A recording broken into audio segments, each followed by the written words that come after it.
नमस्कार दोस्तों। आज बात बाबा साहब रामजी अंबेडकर साहब की और बीएन राव साहब की। बड़े चर्चे हो रहे हैं आजकल उनके भी। दोस्तों, संविधान के दो शिल्पकार, दो नाम, दो दृष्टियां और एक ही लक्ष्य था। वो था भारत का संविधान। जहां बीएन राव एक शांत अंतरराष्ट्रीय कानून विशेषज्ञ थे, वहीं बाबा साहब सामाजिक न्याय के प्रतीक, क्रांतिकारी विचारक। दोनों ने मिलकर संविधान को वह रूप दिया जो आज हमारी पहचान है।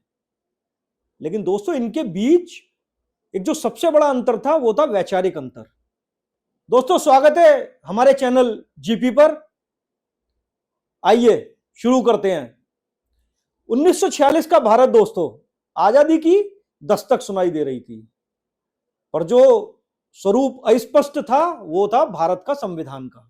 तब तक था ही नहीं दोस्तों। इसे सोचकर बीएन राव को संविधान का सलाहकार बनाया गया। उनका काम था दुनिया के संविधान पढ़ना, तुलनात्मक अध्ययन करना और भारत के लिए, भारत की जनता के लिए भारत के संविधान का प्रारूप तैयार करना। दोस्तों, उन्होंने अमेरिकी bill of rights, Irish directive principles और कनाडा के फेडरल सिस्टम को गहराई से समझा। दोस्तों, उनकी दृष्टि क्या थी? भारत को एक मजबूत प्रशासन चाहिए, ना कि अत्यधिक राजनीतिक हस्तक्षेप। दोस्तों, यहीं प्रवेश होता है डॉक्टर अंबेडकर साहब का। डॉक्टर अंबेडकर साहब आते हैं 1947 में और संविधान सभा की ड्राफ्टिंग कमेटी के अध्यक्ष बन जाते हैं। दोस्तों, राव का प्रारंभिक ड्राफ्ट अब अंबेडकर जी के हाथों में था और यहीं से शुरू हुआ विचारों का संगम और टकराव। दोस्तों, बीएन राव साहब संविधान को कानूनी और प्रशासनिक दृष्टि से देख रहे थे और उसी संविधान को बाबा साहब सामाजिक न्याय और अधिकारों की दृष्टि से। अब दोस्तों, ये वैचारिक जो लड़ाई थी, टकराव था, यह भारत के भविष्य को उज्जवल बनाने के लिए था। यह कोई लड़ाई नहीं थी, लेकिन भारत के उज्जवल भविष्य को ध्यान में रखते हुए विचारों का संगम हो रहा था। दोस्तों, बीएन राव साहब कहते थे कि फंडामेंटल राइट्स तो होने चाहिए, लेकिन शासन के अनुरूप, जिससे शासन करने में दिक्कत ना आए। और अंबेडकर साहब का कहना था, अगर अधिकार सीमित होंगे तो दोस्तों आजादी अधूरी रह जाएगी। बीएन राव साहब ने सुझाव दिया कि न्यायपालिका को फंडामेंटल राइट्स पर अंतिम निर्णय का अधिकार ना दिया जाए, लेकिन बाबा साहब ने इसे संविधान की आत्मा माना और उन्होंने कहा कि आत्मा के बिना शरीर का कोई वजूद नहीं है। यही वजह थी कि सुप्रीम कोर्ट को संविधान का संरक्षक बनाया गया दोस्तों। यानी प्रशासन सर्वोपरि या न्याय सर्वोपरि। दोस्तों, बीएन राव साहब ने कहा, अमेरिका की तरह प्रेसिडेंशियल सिस्टम की सराहना करते हुए कहा कि भारत को उस प्रेसिडेंशियल सिस्टम को अपनाना चाहिए। उन्होंने कहा यह स्थिरता और जवाबदेही लाता है। पर दोस्तों, बाबा साहब ने ब्रिटिश पार्लियामेंट्री सिस्टम को चुना क्योंकि उनका मानना था भारत में राजनीतिक अनुभव संसद आधारित लोकतंत्र के लिए अधिक अनुकूल है। और दोस्तों, इस निर्णय ने भारत को पार्लियामेंट्री डेमोक्रेसी की राह दी। यानी हम कानून से चलेंगे, परंतु कानून हमारे देश की जनता के लिए बनाया जाएगा, थोपा नहीं जाएगा। बीएन राव साहब का जो दृष्टिकोण था दोस्तों, वो बड़ा व्यवहारिक था। उन्होंने आर्थिक सिद्धांतों को नीति निर्देशक तक सीमित रखा। वहीं अंबेडकर जी ने कहा, राज्य का उद्देश्य केवल शासन नहीं है, सामाजिक समानता भी है। इसलिए डायरेक्टिव प्रिंसिपल्स को संविधान का मोरल कंपास कहा गया।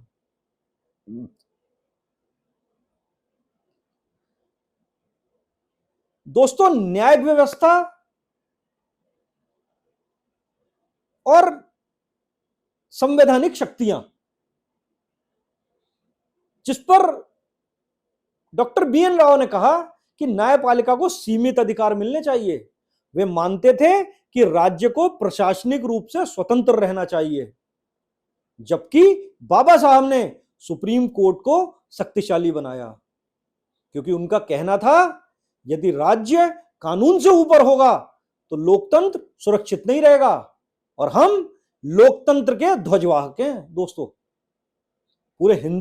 पूरे विश्व में भारत लोकतंत्र का ध्वजवाहक रहेगा, ऐसी बाबा साहब की कल्पना थी। दोस्तों, बीएन राव साहब ने संविधान का कानूनी ढांचा दिया, परंतु उसमें बाबा साहब ने जीवन और जनभावना दोनों भरी। दोस्तों, अगर राव ना होते तो संविधान का ढांचा अधूरा होता, और अगर बाबा साहब ना होते तो उसमें सामाजिक न्याय की आत्मा ना होती। दोनों ने मिलकर भारत का जीवंत संविधान तैयार किया। दोस्तों, इतिहास में अक्सर एक नाम चमकता है, परंतु इस कहानी में दो हैं। एक जो सोचता था कानून से, और दूसरा जो महसूस करता था जनसेवा से, क्योंकि वो जनसेवक था। वो जानता था इस देश की जनता का भला कैसे होगा। परंतु एक बात पे, इस एक नोट पे आके हम इसे खत्म करते हैं, दोनों ही भारत के संविधान के वास्तुकार हैं। क्योंकि दोस्तों, भारत का संविधान केवल किताब नहीं है, यह विचारों का संगम है, जहां बुद्धि, न्याय, शासन, सामाजिक समानता एक साथ मिलते हैं। दोस्तों, इसे ऐसे भी समझते हैं कि आज भी जब किसी मुद्दे पर चर्चा होती है संवैधानिक संसद के अंदर, तो सबका मत होता है, किसी एक व्यक्ति का नहीं होता। और उसके बाद जब संसद किसी कानून को पास करती है, बनाती है, तो माननीय उच्चतम न्यायालय उस पर अपनी राय देता है कि क्या यह कानून भारत के संविधान के अनुरूप है या नहीं। दोस्तों, इसलिए ना तो बीएन राव साहब को आप कमतर करके आंक सकते हैं, और बाबा साहब को उनका द्वारा किया गया कार्य का, जो उन्होंने संविधान में आत्मा डाली, क्योंकि दोस्तों शरीर तभी संभव है जब उसमें आत्मा होगी, लेकिन शरीर का भी महत्व है और आत्मा का भी। बहुत बहुत धन्यवाद। जय हिंद, भारत माता की जय।